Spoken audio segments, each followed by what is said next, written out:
You ready? Yeah, I'm ready. Okay. Welcome to Outland Entertainment. We are at Planet Comicon 2021. This has been a really exciting Comic-Con for us because we've had a lot of our authors and artists and game developers visit us. Some of them are local to Kansas City, but some of them have come from the outer reaches of the United States. The Outlands. The Outlanders, yes. Oh, that's cool.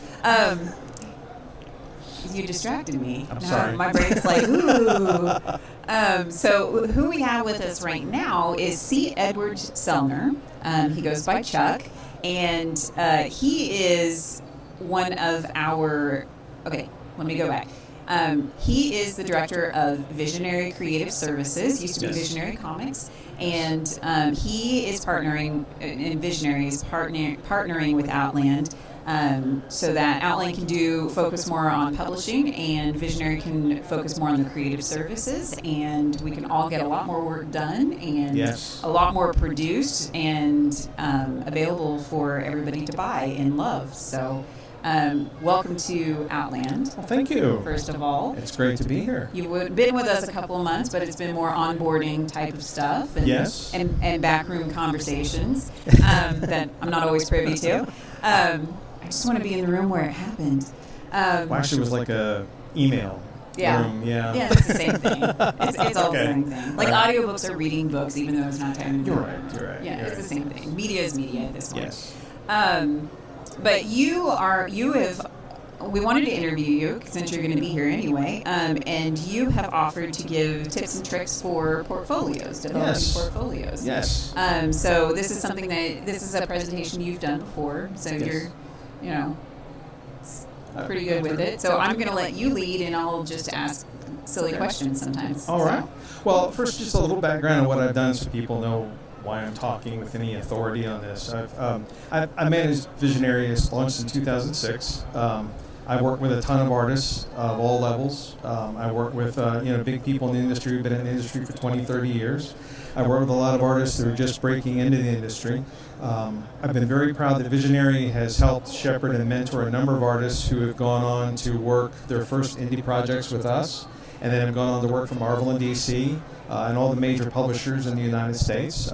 Some now are doing their own creator-owned books. Some are doing the big titles, working on Marvel and DC titles. So I've worked with a lot of folks and seen a lot of portfolios and seen a lot of projects unfold. And I've also taught some in college non-credit courses for comic creation. So I've done a few portfolios, but one of the things I have missed when I started doing comic conventions, it seemed everybody had a comic portfolio, and we've not seen that many this year. Where is everybody? Why aren't you bringing your portfolios to Comic Cons? There are editors here willing to look at portfolios. In Outland right now, we are looking for creators. Visionary is looking for creators. We're especially looking. We want to bring in a wide diversity of creators. We want to bring in folks who are coming from a different background, coming with a different perspective.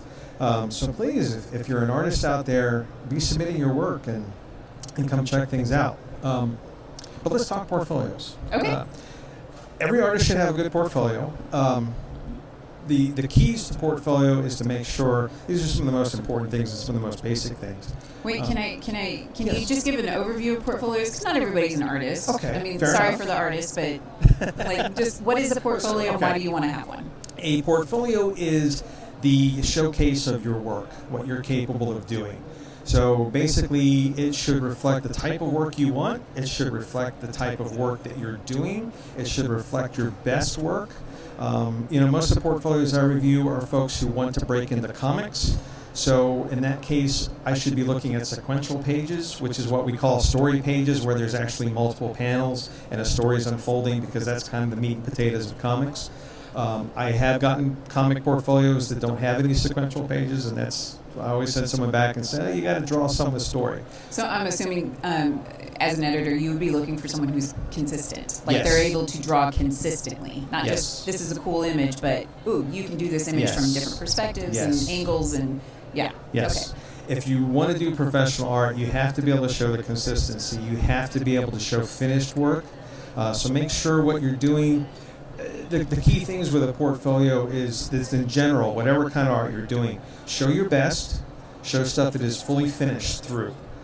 If you're doing pencils, that's fine, but make sure they're really tight, clean pencils that really are clearly defined so that they can be used in print.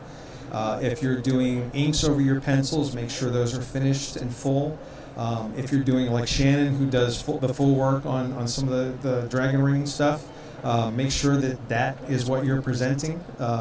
It's also good to show stuff in stages, because I have seen artists who are very good pencilers, but then they ink their own work and they don't really know how to ink as well, so it really diminishes the portfolio and makes it look worse. So it's also good to show stuff in the various stages and show what you're capable of in terms of producing. Okay. But yeah, the other things that are really important, I like to recommend some of the key books.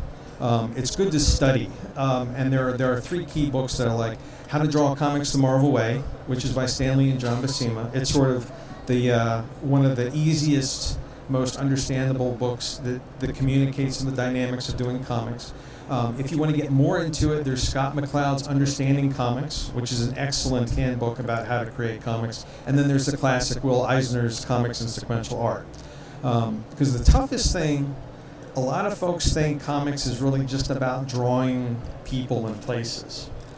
But what comics are really all about is storytelling. And the magic of comics is what goes on between the panels and on the different pages, because you are communicating a sequence of events to a reader that is going to be brought into this story based on how well your art is telling this story. So I'm going to interrupt you for just a second. One of the conversations we've had this weekend, I think it was on Thursday, we were talking about how the script from the writer for a comic is a lot like a script for a play or a movie, and having done some community theater, like I know that transition from one place to another is just as important as like the show, and illustrators, comic illustrators and artists, they are kind of an actor, because they are showing what the direction is. And it's really an interesting idea that their acting is, creating this image just like a regular actor does. That glance, the like Blue Steel. I mean, that's a shot. That's like a comic shot. So the illustrator's doing the same type of thing, where they're creating this imagery to go with the words. So that makes sense. Like it's not just, okay, here's this person in this certain place doing this certain thing, but it's like there's much more to it. There's feeling, there's emotion, there's intent, motivation. What's my motivation? Like, they have to think the same thing. So. Yes. And that's a key thing for artists doing portfolios, is to find a good script to work from. Mm-hmm. There are a lot of comic scripts online. There's different sites that different writers, popular writers, have allowed their scripts to be stored online, so artists can download and do your own versions. Make sure you find a good, decent script, because a good script will help build you as an artist. It will help push you as an artist. But yeah, an artist also has to be bold in taking that script and deciding they're just going to really run with it and build it out. Shannon was talking a little bit about that in his interview. As you mentioned, we talked a lot about that. But a comic artist is really kind of the director, the actor, the set designer, the prop manager, because you're doing all of that. Your script may say, Tony's sitting in his office and looks sad. Okay, what kind of office does Tony have? Does he have a modern office, an older office? What kind of pictures? What kind of books? Sometimes that falls on the artist. Yes. There's this pen cup with 3 pens in it. Then 20 pages later, you got to make sure that it looks the same. It's the same 3 pens, basically. But it's also probably how you're creating that character and adding depth to that character. Because in real life, you can walk in a person's house or their office, and usually you can tell a lot about that person. They have pictures of their kids. Is it a sloppy place? Is it a clean place? So all of that is character building. All of that is world building. And some writers are very famous, like Alan Moore. I always tell the story about Alan Moore. He used to do scripts where whole page-long panel descriptions, because he would put all the details in the script. And then you've got other writers that really leave a lot of that to the artist. But when you're drawing and doing the art itself, whether you have the direction or not, it's important to do the world building and to do setting the scene and setting the characters. It's also important to push as much as you can and play to the visuals. One of the things I often tell artists is basically you want to make each panel as visually appealing as possible.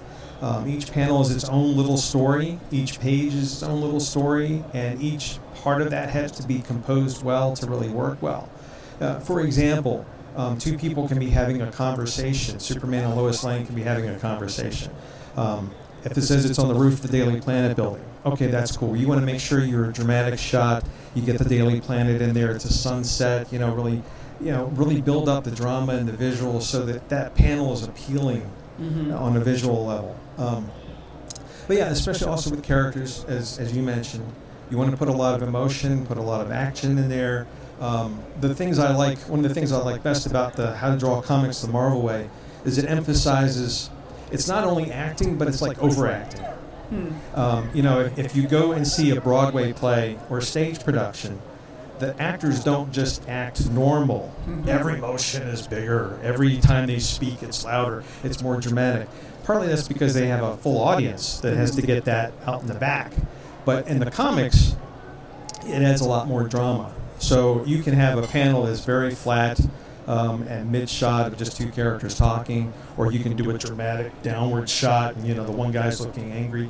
It makes it much better. It's also important to study the artists and know the artists that have contributed to the history of comics and helped change the medium. A lot of times when I taught classes, I've been surprised when folks don't know who Steve Ditko is or Jack Kirby. Steve Ditko, I tell them he's the guy that drew Spider-Man. All the moves you see in the Spider-Man movie, all the classic poses, that was Steve Ditko. The Doctor Strange movie, all that weird setting, that was Steve Ditko. The things they did for comics and helped define the medium, it's important to know that. It's important to look at that kind of work and see, because that's what's made comics a very unique, collaborative format. It's a lot different. I love it because it's like the perfect compromise. If you're a prose writer, you're sort of off in your own little world. It's just you and a piece of paper. If you're doing film or even stage stuff, you have a ton of people all contributing, and everybody's adding their mark, and that's good, and there's nothing wrong with that. But in a comic, you have usually a writer and an artist. You might have, the artist might be a penciler, inker, and color, so you have an art team. But you have a small little close-knit team that is creating all of this together. And it's a unique opportunity to really make something unique, make something your own, but also work with others to make it even bigger and better. So I do encourage, a lot of artists do their own stuff. They'll do their own story, which is fine. But I do encourage them, to find artists or find a script that you can work off that you didn't write, because that will help push you as an artist. It also helps you develop the skills to come to something cold, as opposed to something you've already pictured in your head and develop it in your head, which is a lot. And one of the key steps in comic art that a lot of people overlook, and this is just the basic logistics, a lot of artists go in trying to create the page as a finished thing right up. Look up comic layouts, because all the great artists, the first step in creating a comic when you're doing the page is to do very loose doodles, very loose sketches of what the page is going to look like.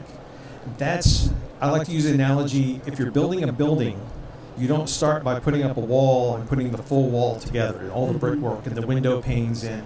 You start with the framework. And the layouts are really the framework for the comic page, because that's where you're doing the storytelling, that's where you're doing the pacing, that's where you're blocking things out.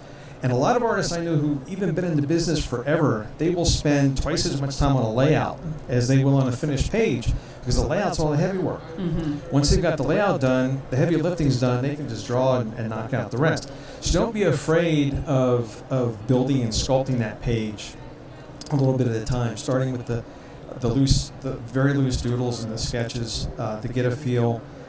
It's also important to take note of anatomy, perspective, all the general art stuff, that artists tell you to do. I've had artists who tell me, yeah, but comics are stylized. They don't always, but they follow rules. There's rules to know. Frank Miller, I love as an artist, and he's a great example. When he first started doing comics, his artwork was almost photorealistic. He could draw things so solid, so, the depth, the perspective, the anatomy, just everything 100%. As he grew as an artist, he learned how to bend the rules. And his style got more stylized and more exaggerated, but he knew the rules going in so he could bend them. It's entirely different when you go in and you don't know the rules and you're just winging it. And I don't try to be harsh to people, but that becomes obvious very quick to editors. I would suspect that you become much more of a copier than a creative original artist if you don't know the rules and kind of have a wide scope of art in general, not just comic art, and then start getting into the comics, again, in a broader scope, and then be more specific about your own stuff and create your own style. And the key thing is just always keep drawing. Because it's practice that really creates a good artist. I tell artists you should never have anything in your portfolio that's more than 4 to 6 months old. If you haven't drawn in 4 to 6 months and you're showing a portfolio that old, toss it. Well, you're probably a different artist at that point. I mean, not wildly, but hopefully you've improved or you've nuanced at least. So I had a friend who his illustrations were okay, like meh. And he started doing an illustration a day, and I watched it on social media every day, and by the end of the year, like, he was a significantly better artist. And they weren't complicated illustrations. They were fairly simple, a fish or maybe a character, and they were broad. It wasn't a lot of things, but he has become a really great illustrator just in a couple of years of doing an illustration a day. So totally for that. It's committing the time, and that's, I know a lot of artists struggle with it, because most of us, I was the same way. I had a full-time job, I had other commitments, I had other expectations, but if you really do want to pursue the art, you need to find the time for yourself.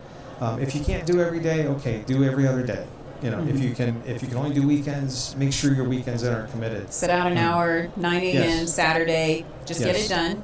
And then when you're done, you're done. You can spend the rest of the weekend doing whatever you need to do. There was a time I used to get up every morning at 6 a.m. so I could knock out 2 hours of stuff before I had to get moving on everything else in my life. And, I know a lot of artists, that's why a lot of us become night owls, who do the exact opposite. They wait till everyone's in bed and everything's over, and then they go and draw until, whenever. It's the consistency. And you can even see that with professionals. There's a ton of artists, when they do their first regular gig on a book, the first issue will look very rough, and then by the second issue it's looking better, and the third issue it's like it's a whole different person. And it's because just the steady act and the regular act of drawing and doing new stuff, you pick up tricks, you look at stuff. The curse of the artist that I like to say is we look at art, and when we're working on it, we're going, oh man, that looks so good. You're working on it, you finally finish it, you hold it up, and then you look at it and you go, that's trash. Because the first thing you see is all the stuff wrong with it. Yeah. That's usually a good sign you're an artist. You're a real artist, because I must be an artist.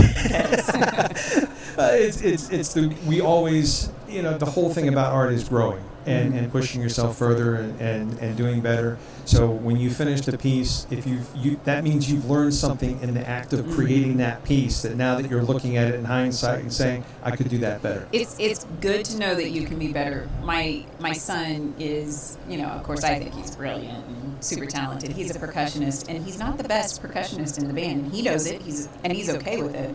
And I told the other kid, I call him my nemesis because my son doesn't care, but I care. But I'm like, I actually appreciate that you're better than my son, because my son knows that he could be better. And so it helps motivate him. And that's kind of an external example, of you could be better, but also knowing, like looking at your stuff and being like, this could be better. That's a good thing. That's a really good thing, because then you can practice on it. You've got somewhere to go, and you should always be looking out where you can go. Right. So. And that's the important thing about critiques that I do like to also let artists know. A lot of artists don't want to show their portfolios because they're afraid they're going to get critiqued. They're going to get torn down. Well, I like to share a funny story. When I started doing coloring work in comics and I was pitching a series at a convention. And I know Eric doesn't mind me sharing this story because I've shared it many times. Eric Larson was there. And he was bigwig at Image at the time. He was the guy approving new pitches. So I showed him the pitch for my series that had a great artist, and I was doing the color work. And he was flipping through the page. He says, "Oh, this art looks good. Coloring's crap." I said, "Oh, I did the coloring." He looked at it again and said, well, it's still crap. But you know, I credit him because I went back to basics, and I redid everything I did with coloring work, and you know, I've come a long ways because I even though that was not, and we try not to give that harsh a critique, but you know, it inspired me to learn. And that's what you need to do with critiques. Hopefully, if you get a better critique than just it's crap. But he wasn't there to critique the portfolio. He was just there to judge the pitch. But when people give you advice, take that, learn from it. You know, I will also be honest. I've shown portfolios when I was representing different artists. I would show a portfolio to one editor at one booth, would say, "This looks great," and I'd go 3 booths down and show it to another editor who said, "Yeah, this is terrible." So a lot of it is really. So there is subjectivity. There is to a lot it. of thank you. That's the word I was looking for. It's very subjective. But I would argue also there's just a fit. I There's mean, a fit, yes. like Outland isn't great for everybody. Yes. And that's okay. We have a wide variety of art Yes. on our covers and in our comics Yes. and Yes. now in our games, but we're not for everybody, and that's okay. Yes. Like, you want to be with the people who are good for you. Now, just because someone says you're not bad or gives you, Right. you know, constructive criticism doesn't mean that they're not the right fit. It could mean that you need to Right. do your own improvement, but it Right. also could mean that that's just not the place for you. Yeah. So, Well, and it, you know, it's. I like to pick on Eric Larson. He shared a story where he first looked at David Mack's artwork, and David Mack is world famous artist, done Kabuki, done Daredevil stuff. When he first pitched Kabuki to Image, Eric Larson rejected it and said this will never work as a comic. Will Eisner, you know, if you don't know who Will Eisner is, look up Will Eisner. He's one of the legends in comics that did graphic novels and writer-artist. He rejected the Superman pitch from Jerry Siegel and Joe Shuster. He used to share that story, that he told me it would never work. So it's find the niche, find where you fit in. Not everyone's going to always be right, but you can always learn something from people, from the feedback they give you. Then you weigh it and decide. But you know, don't get defensive. You got to develop a thick skin as an artist if you're going to show your work, because you're putting. And yeah, it's hard because you're putting yourself out there. You know, we don't create art from an impersonal place. Whatever we're creating, it's part of who we are. It's a part of us. So it's kind of like, you know, showing a little bit of our soul to someone to then yay it or nay it, and so that can be intimidating. But you know, you take it, you grow from it, and you push yourself further. great. Well, thank you. My pleasure. This is so encouraging. I just want to be a comic artist now. Not really. Yes, I do. I want to be everything. So thank you for the advice. Really appreciate it. Sure. If someone that's watching this is like maybe a comic artist and they have a portfolio, can they reach out to you? And Absolutely. I was going to say, as a special offer, anyone that sees this video, if you have a portfolio that you can email me, Okay. I will be happy to review it, and I will send you some notes. Just as a freebie for supporting Outland and watching our videos. Oh, thank you. Oh, That's my awesome. pleasure. Yes. So what else are you working on outside of Outland? What's going on in your life? Oh my. Well, Outland has been pretty dominating the last couple months. We have that tendency. We have a lot going on. Yes, we we have do. already come up with so Yes, much we in do. 2021. We've got so much more in 2022 and 2023 Yes. and 2024 now. And I love it. I love seeing our projects go from a dozen to dozens. So Yes. that's fun. Yes, but no, I'm also recruiting for the studio. So yes, I'm definitely looking for good artists and folks. I want to build that up, and we're looking to also do our first project. So we're going to be doing with Outland. I'm officially on as our licensing manager for Outland.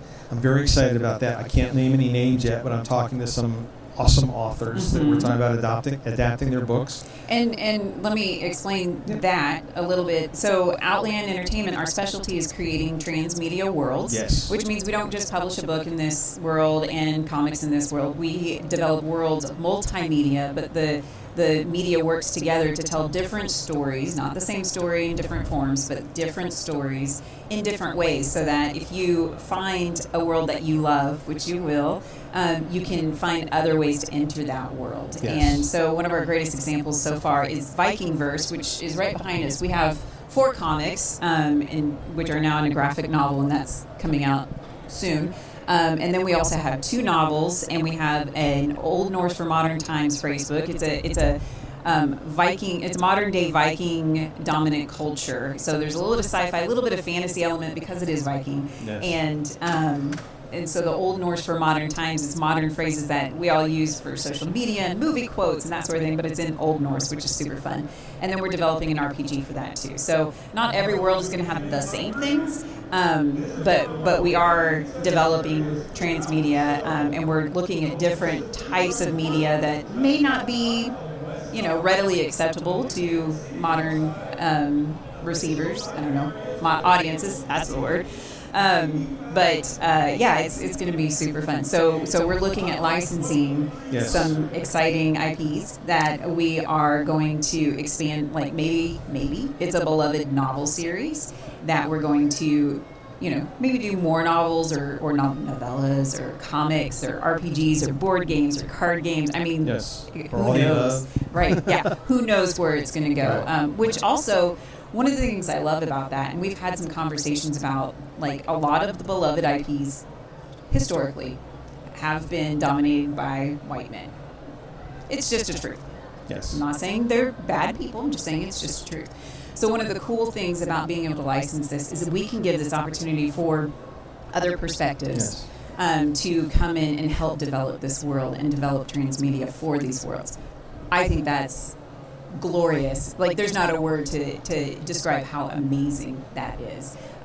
So you're looking for licensing. And what types of licenses are you looking for? What types of IPs are you looking for? Well, I don't really think we're limiting. We're focusing on authors and books who have done prose novels. But, we're not necessarily limiting ourselves to that. Mm-hmm. So I think what we're really looking for, we're looking for something that is very creative. We're looking for something that is distinct and original. We don't want the next version of the X-Men. They're already doing that. Mm-hmm. We're looking for worlds that have their own history, their own myth, their own legends.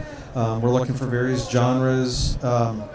We really do want to pull, because you were commenting about the domination with the white male creators, which is true, but that's also influenced the shape of the work. I mean, it's been a lot of European rehashed ideas. So we're looking, from stories that are coming from different cultural backgrounds and perspectives, and fictional cultures that take a whole new look at how the human status can be. So we're looking for different stuff, because I think that's who we are. We are different and unique. So that's what we're looking for. We're coming from the Outland. Yes. Yeah. The Outland. Okay, and so where can people find you on social media and website and that sort of thing? Visionary Comics has a Twitter. Visionary Creative Services is our main site. We did start as Visionary Comics, so some stuff we've been able to change over, some stuff we have not. Visionary Creative Services also has a Facebook page. You can also look me up as an author and creator under C. Edward Sellner. I'm on Facebook and Twitter and LinkedIn and everywhere. You can also email me at Visionary Creative Services, C. Edward Sellner at Visionary Creative Services, or Chuck at OutlandEntertainment.com. I'm always open to hearing from creators, and hopefully we can connect to folks. Great. Thank you so much. Again, thank you, Tara. Welcome to the team. Oh, I love being here. Thank you for being in Kansas City for Planet Comicon 2021. You flew from Maryland, right? Yes. And there's a hurricane going on, so you may stay a little bit longer. I may. Which is okay. So thank you for coming in. It's been really great getting to know you and meeting you in person. Same here. Thank you so much. You're a lovely person. And you've done so much great work. All these video stuff, everything you're seeing, this is all Tara. No, it's not all me. Ryan Collins, who is the developer for Siege Command, one of our games, currently on Kickstarter, but by the time you see this, it may be available on our website for purchase immediately or pre-order. He has done all of the IT, and he's been phenomenal. He actually is an audio engineer. Like, that's his thing. That's what he went to school for. And I didn't realize that until he volunteered to services, and I started seeing that. Wow, like, he's amazing. We've had some glitches, like no Wi-Fi. That's been frustrating, but we made it work. But that's not Ryan's fault. No, that's not his fault. He has been able to adapt and just amazing. So very thankful for him and his wife Avi, who has been his sidekick here. So great team. So it's not just me, definitely not just me. Okay. And just being able to talk. You guys are great. Like, you're so easy to talk to and interesting, and yeah, you're great at this. Like, I was excited the first time you got on camera. I was just like, Oh, he's good. Like, he's just natural. I'm a ham. A little bit, yeah. Yeah. Thanks. Okay, so thank you again. My pleasure. Thanks for being with us, and thank you guys for watching. That's a wrap.